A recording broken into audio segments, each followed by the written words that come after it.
Subscribe कीजिए science first channel को और लेटेस्ट साइंस एवं फिजिक्स के वीडियो सबसे पहले देखने के लिए बेल आइकन को दबाना ना भूलें। साथ ही पूरी नॉलेज के लिए वीडियोज को अंत तक देखें, लाइक, कमेंट एवं शेयर करना ना भूलें।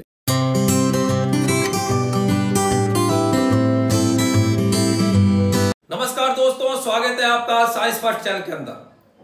दोस्तों, कहते हैं कि जिंदगी कांटों का सफर है, जिंदगी कांटों का सफर है, हौसला इसकी पहचान है। रास्ते पर तो सभी चलते हैं, पर जो रास्ते बनाए वही इंसान है। जी हाँ दोस्तों, इस दुनिया के अंदर हर किसी शख्स के साथ कुछ ना कुछ परेशानियां आती रहती है और वही एक सही इंसान होता है जो परेशानियों को सहज रूप में लेता है और परेशानियों का दृढ़ता पूर्वक मुकाबला करता है। कई बार हम परेशानियों को इतनी गंभीरता से लेते हैं कि परेशानियों के कारण हम दब जाते हैं और ऐसी स्थिति के अंदर जिंदगी में हमको कुछ अच्छा नजर ही नहीं आता है। एक छोटी सी कहानी, एक बार एक विद्यार्थी, एक स्टूडेंट, उसके साथ भी कुछ परेशानियां थी और उस परेशानियों के कारण उसको ऐसा लगता था कि परेशानियां केवल मेरे साथ ही है और तो आराम से मस्त जिंदगी जीते हैं और विद्यार्थी तो खुश रहते हैं। मेरे साथ कुछ परेशानियां ज्यादा सी मुझे महसूस होती है और इन परेशानियों के कारण मेरी जिंदगी जो है ये बहुत ज्यादा नासूर बन चुकी है। उन परेशानियों के कारण वो जिंदगी के अंदर उसको हमेशा एक अंधकार नजर आता था। वो हमेशा भविष्य के प्रति बहुत ज्यादा चिंतित रहता था। उसको लगता था कि ये परेशानियां कभी दूर नहीं होगी। तो ऐसी स्थिति के अंदर हमेशा उसके मन के अंदर एक घबराहट रहती थी। अब उसने सोचा कि कैसे इन परेशानियों से मैं दूर हूं, कैसे मेरी जिंदगी के अंदर उत्साह आए, कैसे मेरी जिंदगी जो है पहले की तरह प्रफुल्लित बने। उसने सोचा कि इसके लिए मुझको गुरुजी से मिलना चाहिए, क्योंकि याद रखो दोस्तों कि ईश्वर, माँ बाप और गुरु, ईश्वर, माँ बाप और गुरु ये वो शख्स हैं जो जिंदगी को हमेशा, जब जिंदगी के अंदर परेशानी आती है, जिंदगी के अंदर जब कोई दिशा नहीं दिखाई देती, तो ये दिशा देने के चार ऐसे बड़े शख्स हैं और ये चार बड़े शख्स के नाम है ईश्वर, माँ बाप और गुरु। उसने भी सोचा कि क्यों नहीं मैं गुरु से सलाह लूं और गुरु के बारे में, इन माँ बाप के बारे में, ईश्वर के बारे में तो मैंने सुना भी है कि चिराग ए शाम है, जुल्मत में भी मुस्कुराएंगे। चिराग ए शाम है, जुल्मत में भी मुस्कुराएंगे। हमें संभाल के रखना दोस्तों, मुसीबत में हमेशा काम आएंगे। तो उसने सोचा कि क्यों नहीं मैं गुरुजी से अपनी समस्याओं को रखूं और चूंकि इनके बारे में इतना सब कुछ कहा जाता है तो निश्चित तौर पर मुझको कुछ ना कुछ दिशा मिलेगी। और यह सोचकर वह गुरुजी के घर पर गया और गुरुजी के घर पर जाकर गुरुजी से कहा कि गुरुजी, मेरे साथ बहुत सारी परेशानियां हैं और मुझे लगता है कि मैं इन परेशानियों से कभी उबर नहीं पाऊंगा, इन परेशानियों से कभी निकल नहीं पाऊंगा।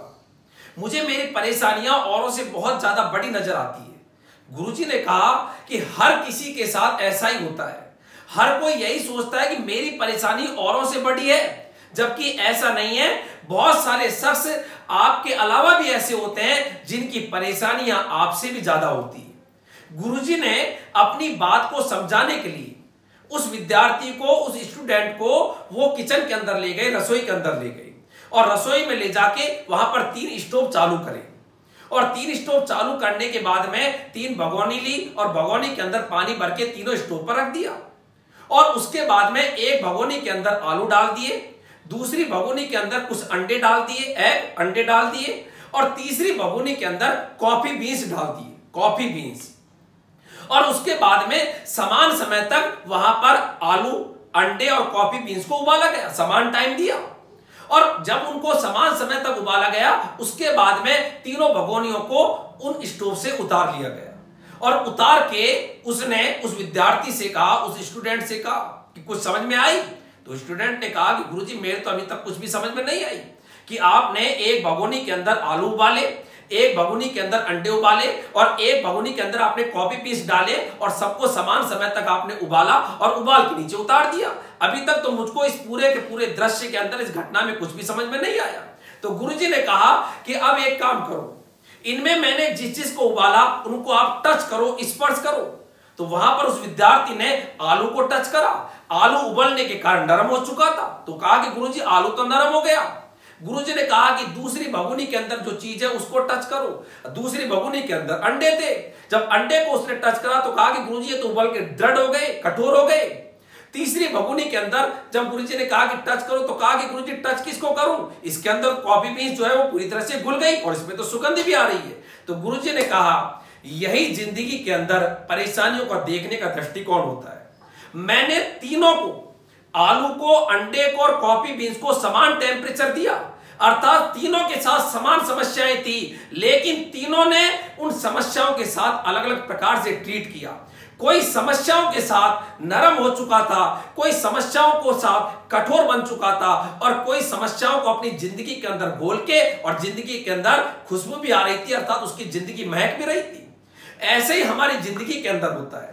कई बार हम जिंदगी में समस्याओं के साथ बिल्कुल नरम पड़ जाते हैं, नाजुक हो जाते हैं। कई बार अपन जिंदगी में समस्याओं के साथ बहुत दृढ़ हो जाते हैं, लेकिन सफलतम जिंदगी वही होती है जब समस्याएं आए और जिंदगी के अंदर खुशबू के रूप में घुलती चले और जिंदगी जो है वो उल्लास से आगे बढ़ती चले। इसलिए कभी भी समस्याओं को अपने ऊपर हावी ना आने दे। समस्याओं को देखने का अलग अलग प्रकार का दृष्टिकोण होता है और यहां पर भी ऐसा ही हुआ है।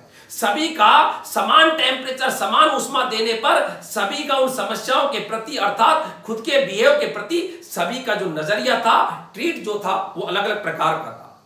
इसलिए दोस्तों हमेशा जिंदगी के अंदर आपका दृष्टिकोण यदि समस्याओं के प्रति सकारात्मक है तो कभी भी समस्याएं हावी नहीं हो सकती है। एक मुट्ठी भर नमक, यदि मुट्ठी भर नमक को गिलास में अपन डालते हैं, जो मीठे पानी का गिलास है तो कैसा हो जाता है, खारा बन जाएगा। मीठे पानी के गिलास में एक मुट्ठी भर नमक डालने से वो खारा बन जाता है, लेकिन वही मुट्ठी भर नमक यदि तालाब या झील में डाल दें तो उस पर कोई फर्क नहीं पड़ता है। अगर सोच का स्तर ऊंचा है, अगर सोच का स्तर ऊंचा है तो छोटी छोटी परेशानियां से कभी भी जिंदगी में कोई फर्क नहीं पड़ता है। इसलिए हमेशा याद रखिएगा, जब आपके साथ ईश्वर, माता पिता और गुरु का आशीर्वाद स्वरूप कवच साथ में रहता है तो इन परेशानियों की क्या औकात है जो हमको परेशान कर सके। और इसलिए दोस्तों हमेशा अपने उद्देश्य की प्राप्ति में जो भी कुछ परेशानियां आती है उन परेशानियों को हमेशा सहज रूप में लेना चाहिए। इसलिए कहते हैं कि ये मत कहो खुदा से कि मेरी मुश्किलें बड़ी है, ये मत कहो खुदा से कि मेरी मुश्किलें बड़ी है, मुश्किलों से कह दो मेरा खुदा बड़ा है। जी हाँ दोस्तों, हमेशा अब परेशानियों को सहज रूप में यदि लेते हैं और सोचते हैं कि हमारे साथ जब इतने बड़े बड़े आशीर्वाद स्वरूप कवच के रूप में इतने बड़े शख्स हमेशा साथ में रहते हैं तो परेशानी हमारा कुछ भी नहीं बिगाड़ सकती है।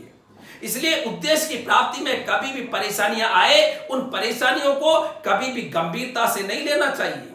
इसलिए कहते हैं कि निगाहों में मंजिल थी, गिरे और गिरकर संभलते रहे। निगाहों में मंजिल थी, गिरे और गिरकर संभलते रहे। हवाओं ने बहुत कोशिश करी मगर चिराग आंधियों में भी जलते रहे। जी हाँ दोस्तों, हमेशा इस जिंदगी के अंदर अपने आप को दृढ़ता से स्थापित करने के लिए परेशानियों को हमेशा नजरअंदाज करना चाहिए और परेशानियों को हमेशा सहज रूप में लेना चाहिए। और कभी भी यदि कोई भी परेशानियों से आपके मन के अंदर घबराहट आए, आपका मन विचलित हो, आपको लगे कि अब हम कुछ परेशानियों के कारण डिप्रेशन की तरफ जाते हैं, तो हमेशा इन पंक्तियों को अपने हृदय में जीवित रखिएगा कि हर रोज गिरकर भी मुकम्मल खड़े हैं, हर रोज गिरकर भी मुकम्मल खड़े हैं। ए जिंदगी देख मेरे हौसले तुझसे भी बड़े हैं। आज गुरु पूर्णिमा पर मैं सभी दोस्तों और विद्यार्थियों को यही कहना चाहूंगा कि कभी भी जिंदगी के अंदर परेशानियों को अपने ऊपर हावी न होने दें। गुरु पूर्णिमा पर आप सभी को ढेर सारा आशीर्वाद, एक उत्कृष्ट और उज्जवल भविष्य की अभिलाषा के साथ मैं अपनी बात को विराम देता हूं। धन्यवाद। जय हिंद, जय भारत।